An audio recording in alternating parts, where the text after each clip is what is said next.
대구와 경북에서 어제 발생한 확진자는 450명, 이제 누적 확진자는 모두 1,500명에 육박합니다. 대구 의료원에 나가 있는 취재기자 연결해 봅니다. 박재영 기자, 어제도 확진 환자 수가 급증했군요.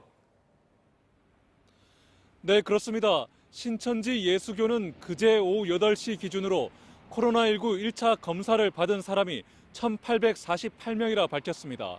이 가운데 1,016명에 대한 결과가 나왔는데 82%인 833명이 양성 판정을 받았습니다.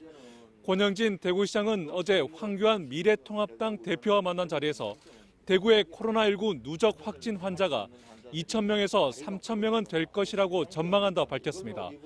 대구의 확진 환자는 80%가 신천지 교인이거나 신천지 관련 인사인데 신천지 교인에 대한 전수 검사가 속도를 내고 일반 시민들에 대한 검사도 진행되기 때문입니다.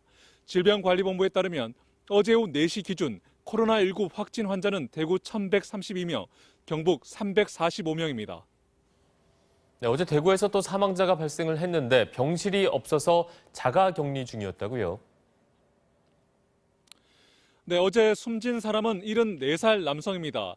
병실이 없어 자가격리 중이었는데 호흡 곤란 증상을 보여 병원으로 급하게 옮겨졌지만 아침 9시쯤 숨졌습니다. 이로써 국내 사망자 13명 가운데 대구는 4명, 경북 지역은 7명으로 늘었습니다.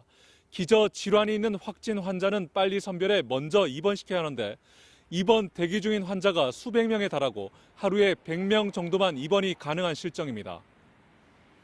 네, 우려했던 병실 문제가 현실화되고 있는데 좀 대책이 필요해 보입니다. 7명의 사망자가 발생한 청도 대남병원 상황도 전해주시죠. 네, 중앙안전재난대책본부는 청도 대남병원에 남아있는 정신질환자 60명을 오늘까지 국립정신건강센터로 옮기기로 했습니다. 더 좋은 환경에서 치료를 하겠다는 겁니다. 방역당국은 그동안 코호트 격리, 그러니까 환자가 생긴 곳을 격리병동으로 정하고 치료를 해왔는데 사망자가 많이 생기면서 방법을 바꿨습니다. 경상북도는 신천지 교회 교인 4,055명을 전수조사해 어제 오전 8시 기준 2,845명, 70.1%에 대한 조사를 완료했습니다. 이 가운데 유증상자는 84명, 확진 환자는 2명으로 나타났는데요.